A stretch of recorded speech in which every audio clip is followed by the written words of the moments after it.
Welcome to chapter 24 of the book of Exodus. We continue with the sons of Israel, Moses, leaving Egypt and have arrived now at the mountain. And before I get into the chapter, I'm going to mention that my house, I live Newport, Oregon. I live right on the beach. Only one house, two houses between me and the beach. And so tonight we have a gale. So if you hear any banging in the background, that's the wind blowing against my house. And the house that Jesus talks about that winds came and blew, it was built on sand, fell. Well, unfortunately, my house is built on sandstone. It's a compacted stone, and if you had a spike and you were beating us into the ground, you'd have a hard time driving it in. It's like a sandstone, but on the side, you can hit it, the winds will knock it and it'll scrape off very easily. So pray that my house will make it through this storm. It's made it through quite a few. I've been here for, I came here in 1990, and this is 2019 of February. Now, in beginning, going to where I was talking about with Moses arriving to the mountain. Well, as I mentioned, I believe the mount is called Mount Sin Bishar, and mount is Jebel.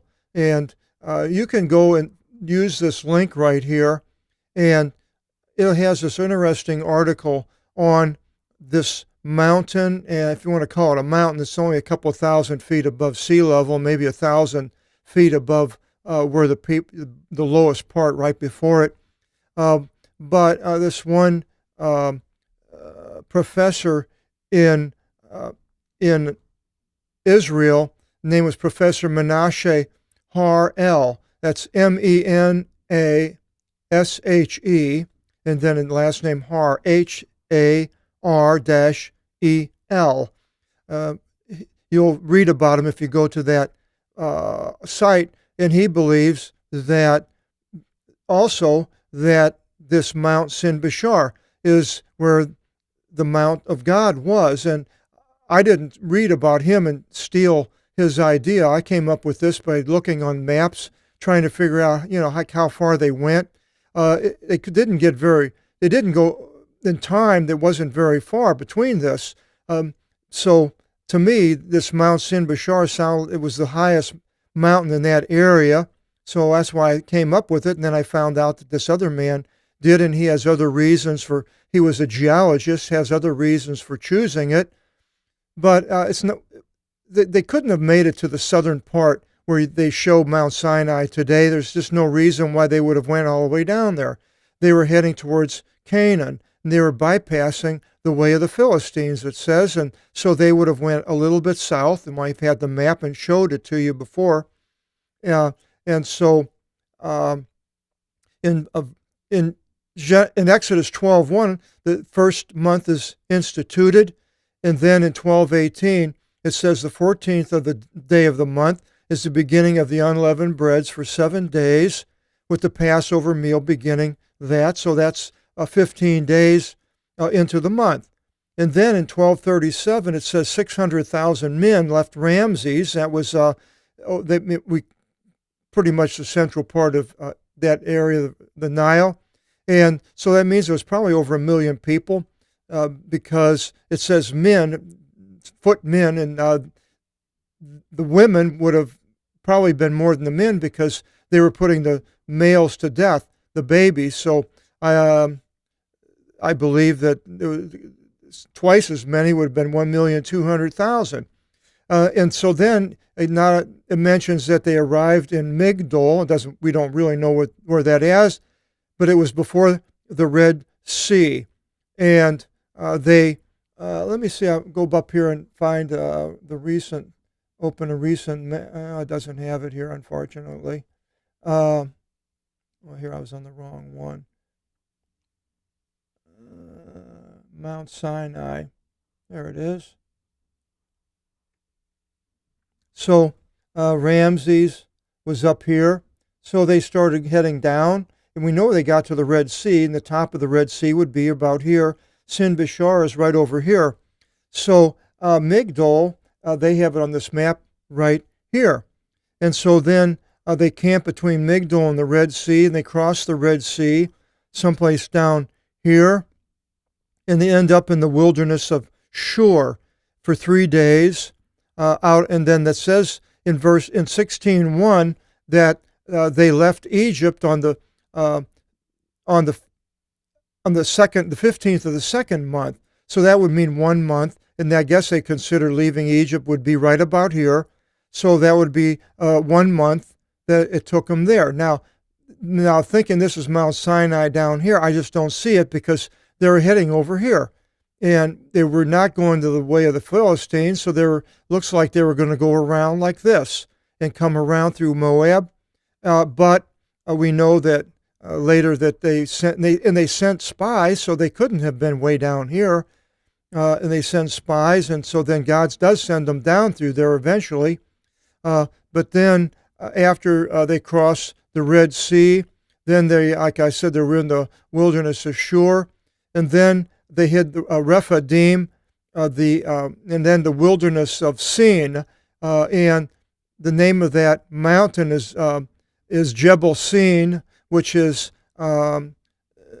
something like the mount of the law given. So it's still called Sin today, and so it's the only place that has the word Sin for Sinai, Sina in the Greek, and so. And then Midian is over in this area, and this is probably where Moses left, and he went down here into Midian, and that's where he met Jethro, and he married his wife Zipporah and had the 2 children, went back, and now he's coming back down, and he's already met Jethro in this area, and now they leave Jethro, and they hit the mountain of Jebel Sin Bashar, which is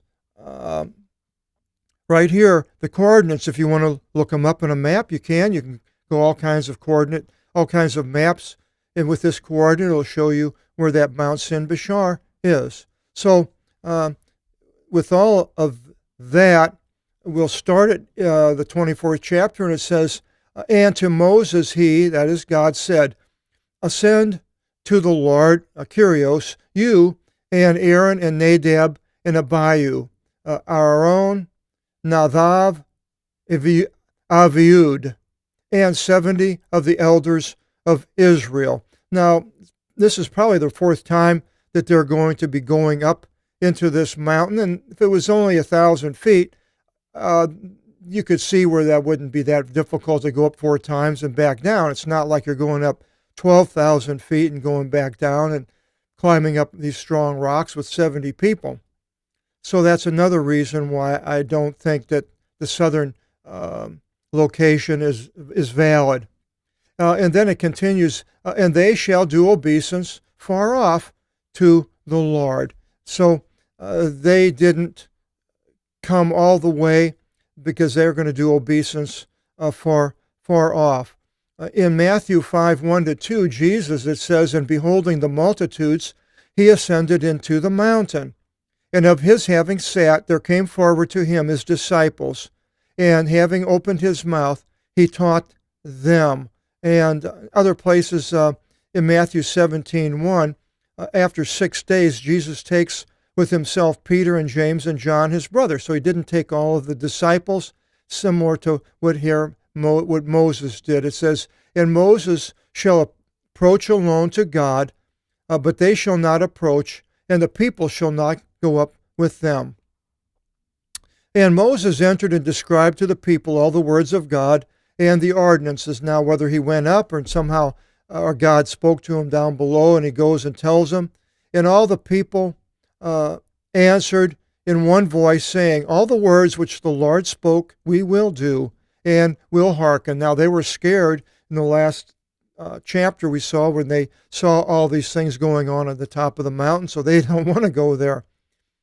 And Moses wrote down all the words of the Lord. Now, this is interesting. This is before receiving the stones with the writings of the commandments. So Moses was writing down a lot of the words and the laws and so forth of Kyriou. and it mentions in verse 7 down here, it was on a scroll, not a stone. But we will see the stone here, of course. And Moses, rising early in the morning, built an altar by the mountain, took all these stones, built an altar, even with 12 stones for the 12 tribes of Israel. And remember, they couldn't be chopped, they smoothed out with an axe. They had to be raw, natural stones. And he sent out the young men of the sons of Israel, and they offered whole burnt offerings and sacrificed a sacrifice of deliverance offering to God of young calves. So we really don't get the writing of all of this until later, but apparently this was something that Moses found out, and he did all these things going along with God's laws and writing them down. And Moses, taking half of the blood, amatos, hemoglobin comes from that, hema, he poured it into a basin, and the other half of the blood, amatos, he poured upon the altar. And taking the viblion, that's the scroll of the covenant, the one that he wrote, of the words, he read into the ears of the people. So now all the things here are not necessarily was on the stones.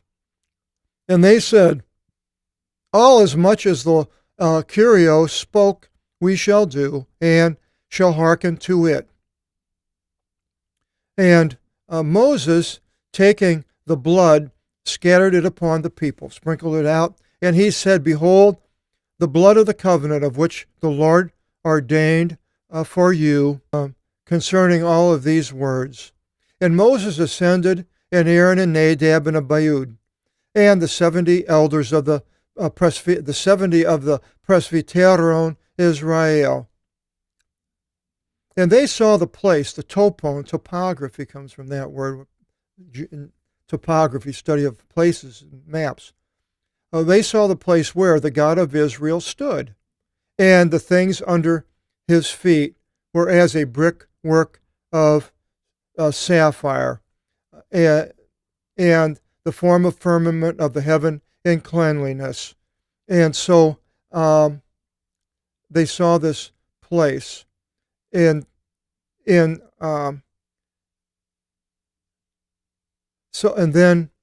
it says, and the chosen ones of Israel he descended not. And of the chosen ones of Israel he descended not, I'm not exactly sure, not one.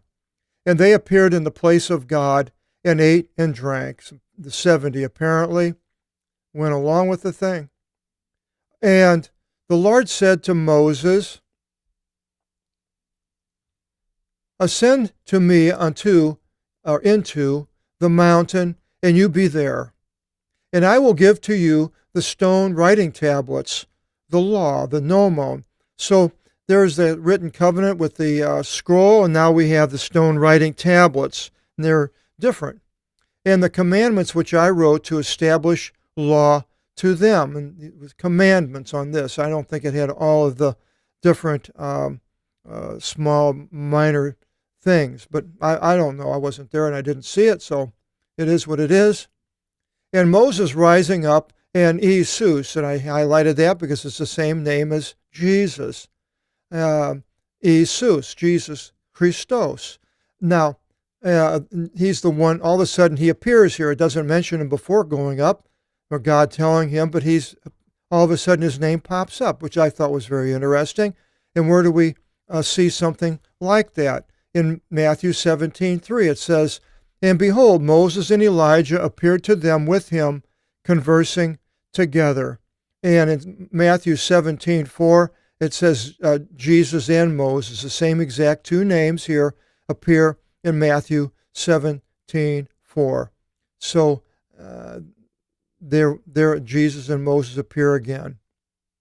And they said to the elders, now I'm not saying that this Joshua is the same as Jesus Christ. I don't want you to think I'm saying that. It's just that the name, it's interesting. And they said to the elders, be still here until we return to you. And so in Mark 14:33, it says, and they came unto a place of which the name was Gethsemane. And he says to his disciples, "Sit here while I pray." And taking Peter and James and John with himself, that he began to be astonished and anxious.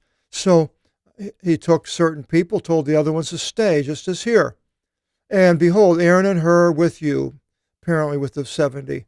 If anyone should come for a judgment, let them go to them. And Moses ascended. Now, I'm not sure who anyone should come for a judgment, where these people were, because they weren't supposed to touch the mountain, but I don't know.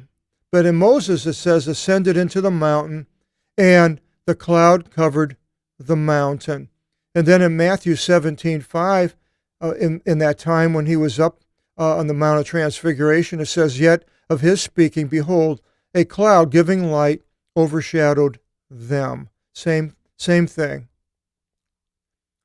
And 16, and the glory of God came down upon Mount Sinai, and the cloud covered it six days. And it says in Luke 9:32, and Peter and the ones with him were being weighed down with sleep, and staying awake, they beheld his glory, and the two men standing with him. So they see the glory, just as the glory of God came down on Mount Sinai. And then it says right here in 6 days, covered it 6 days. And then it says in Luke 9:32 and Matthew 17:1, and after 6 days, Jesus takes with himself Peter and James and John, his brother, and bears them unto a high mountain in private. Same thing, the 6 days, covering it, and the 6 days of Jesus taking them up. And the Lord called Moses on the 7th day from out of the midst of the cloud, just as the voice came out of the cloud on the 7th day in the Mount of Transfiguration. And the ethos, a video, idio comes from that, a good sight. The sight of the doxis of the Lord, Kyriou, was as fire blazing upon the top of the mountain before the sons of Israel. So they could see up there, and they seen this giant fire. And Moses entered into the midst of the cloud and ascended unto the mountain. So he goes on up there, and he was there in the mountain 40 days and 40 nights. And in Matthew 4:2, it says, and Jesus, and he fasted 40 days and 40 nights, and afterwards he hungered. So Jesus, this tie into the 40 days with Jesus and his fasting and going into the wilderness. And here, Moses also for the 40 days and the 40 nights. A lot of similarities. I just thought I'd bring all these out. And we'll continue then in the what happens next with the things that God tells Moses on the mount in chapter 25. I hope you'll join us in the next video seminar. Until then, God bless.